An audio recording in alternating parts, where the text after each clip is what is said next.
Hola, mi nombre es Gabriel Orozco y hoy estoy aquí con el economista Esteban Araya, quien tiene una maestría en gestión y políticas públicas.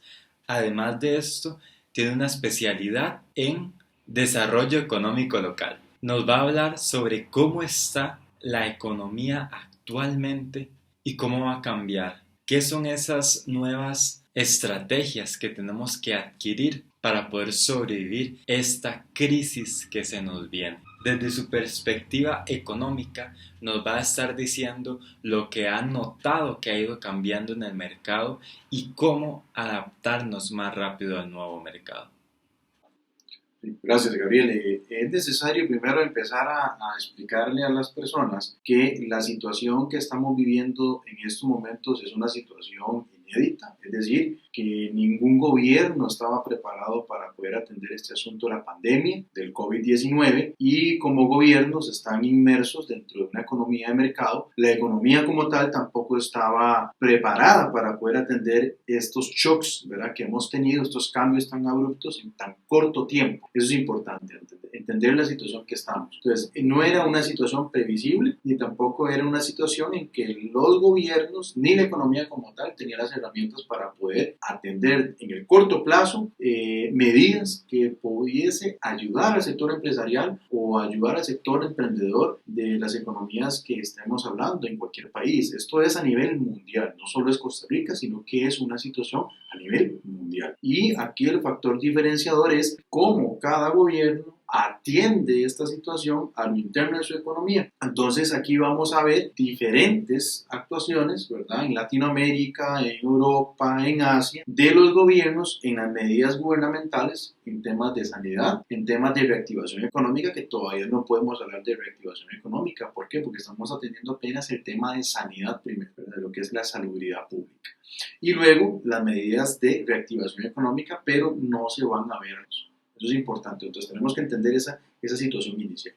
Importante también acá. Al entender esta situación tenemos que aceptar que las cosas de ahora en adelante no van a ser igual. Es decir, aquellos que piensan que cuando la curva del COVID, de infectación del COVID, llegue a normalizarse y controlarse, ya yo puedo ejercer mi vida cotidiana o mi caracterización ordinaria como lo venía haciendo antes del COVID. Eso es un mito, ¿ok? Y hay que aclarar que las cosas no van a seguir igual. ¿Por qué razón? Porque vamos a entrar en una situación donde las relaciones sociales van a tener nuevas dinámicas. Es decir, ya no vamos a comprender situaciones donde va a haber conglomeraciones de personas en un corto plazo. Por ejemplo, un concierto, conglomeraciones de personas, un estadio lleno de personas, eso no lo vamos a poder ver en el corto plazo. Entonces, quiere decir que ahorita toda la economía en el conjunto de bienes y servicios, ¿verdad?, van a tener una variación importante de cómo comportarse en función a las nuevas dinámicas sociales. Eso es importante aclararlo.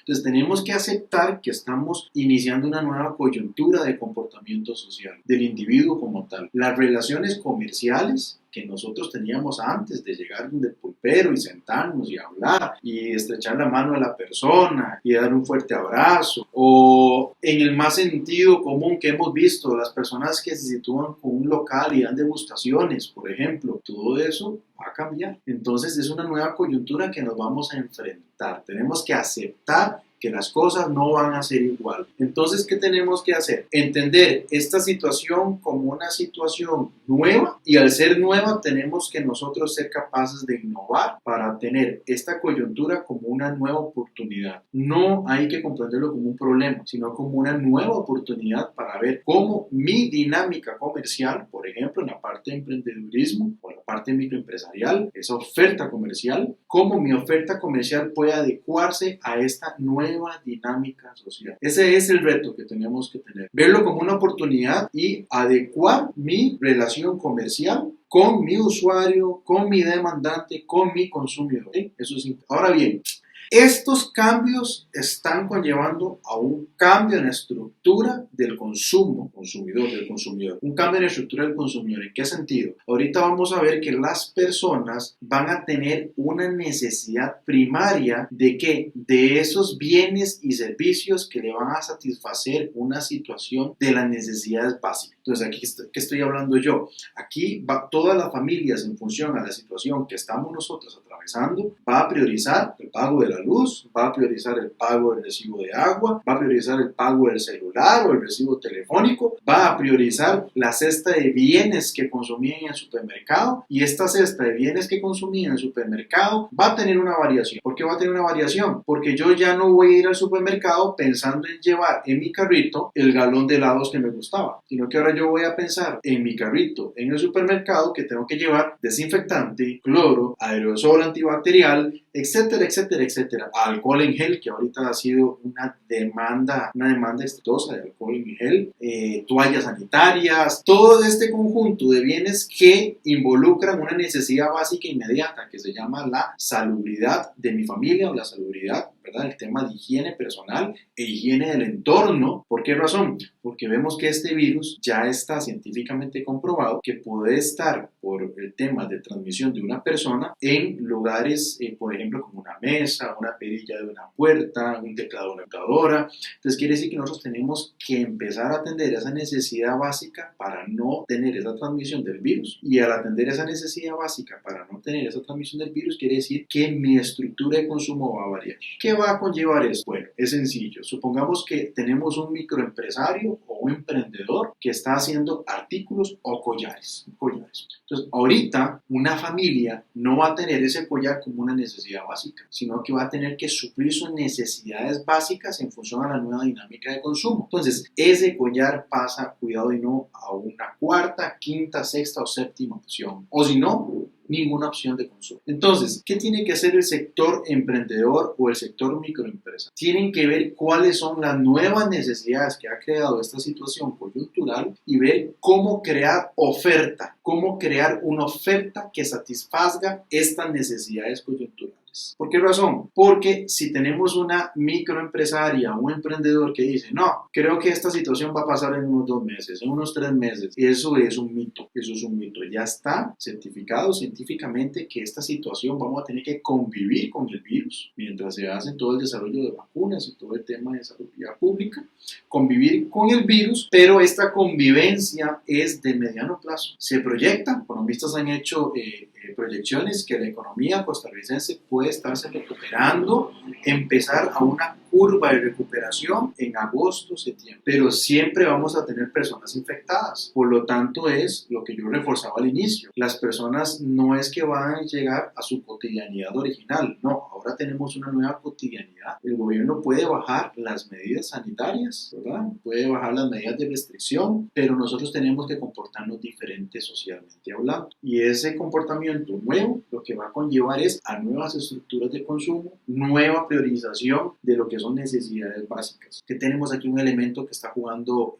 negativamente para el tema económico, de activación económica. Al tener tantas restricciones, parte de garantizar la salud pública, por ejemplo, cerrar comercios, cerrar restaurantes, cerrar lugares de conglomeraciones, etcétera, esto ha impactado el sector comercial. El sector de restaurantes, vi en una noticia la semana pasada, se estaba proyectando más de 100,000 despidos. Entonces, ¿a qué llevo esto? Quiere decir que hay una parte de los consumidores que ya no van a tener un ingreso, ¿ok?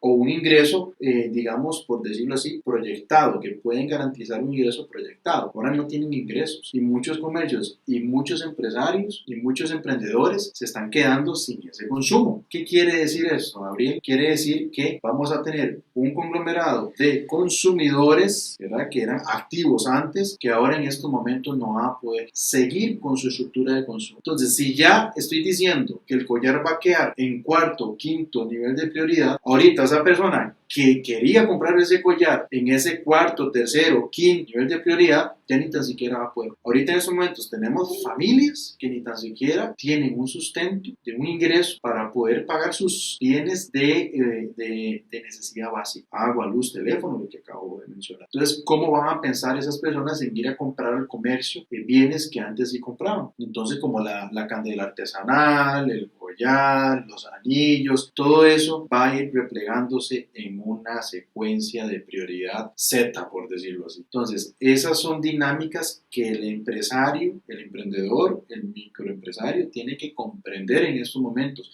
Estamos en lo conocido como una contracción severa de la economía, una contracción severa de la demanda. ¿Y por qué razón? Porque los consumidores han disminuido su ingreso o su ingreso va a ser nulo en los próximos meses, entonces se contrae la demanda. Entonces es aquí donde tenemos que empezar a generar oferta nueva que satisfaga esa nueva estructura de necesidades básicas. Eso es lo que tenemos que ir pensando. Importante. Aquí tenemos que ir hablando, Gabriel, de cómo dinamizar la economía. Bueno, la economía no solo es tarea del gobierno, es tarea de todos y todas. ¿En qué sentido? Tenemos que volver a la dinamización local de la economía. ¿Y qué estoy hablando por localidades? Bueno, el lugar en el kilómetro a la redonda donde usted vive. Usted tiene que ir a ver cuáles necesidades básicas usted puede suplir en ese kilómetro a la redonda, por ejemplo, para poder usted dinamizar la economía local. La economía local, si nosotros logramos generar incentivos para que las personas empiecen a consumir en su economía local, esos incentivos y ese consumo básico, nosotros podríamos empezar a generar niveles de empleo en la localidad. Entonces, la persona que estaba desempleada, que viajaba, por ejemplo, vivía en Heredia y viajaba hasta Cartago a trabajar, entonces pudiese ser que por esa dinamización local puede tener un nuevo puesto laboral en Heredia. ¿Okay? Acordémonos que ahorita el tema de los desplazamientos que nosotros hacíamos antes para consumir ya no puede estar en un esquema ordinario. Tenemos que cambiarlo. Entonces, si antes yo me daba el lujo de ir a un centro comercial a comprarme una camisa, yo ahorita no puedo pensar en eso. ¿Por qué razón? Porque el tema del traslado en distancias largas es una variable de riesgo. Yo me puedo ir a contagiar en una región donde el coronavirus está activamente propagado, yo me lo traigo a mi localidad. Entonces le estoy haciendo un daño a mi localidad. De hecho, esas son algunas recomendaciones. He leído algunos artículos que están indicando que tenemos que volver a las economías locales, a las economías colaborativas, a las economías solidarias locales. ¿Por qué razón? Porque tenemos que empezar a minimizar ese dinamismo de traslado que ha tenido el consumidor durante tantos años. Y tenemos entonces que volver a ver el tema de la pulpería del pueblo, como decimos nosotros, del tema del bazar del pueblo, del tema del restaurante del pueblo, del tema del verdurero del pueblo, del tema X, Y y Z de nuestra localidad donde nosotros vivimos. Son dinámicas importantes que tenemos que prestarle atención. Muy bien, muchas gracias, Esteban. No, con mucho gusto y aquí acordémonos que salimos de esta situación con un trabajo solidario y colaborativo. Muchas gracias.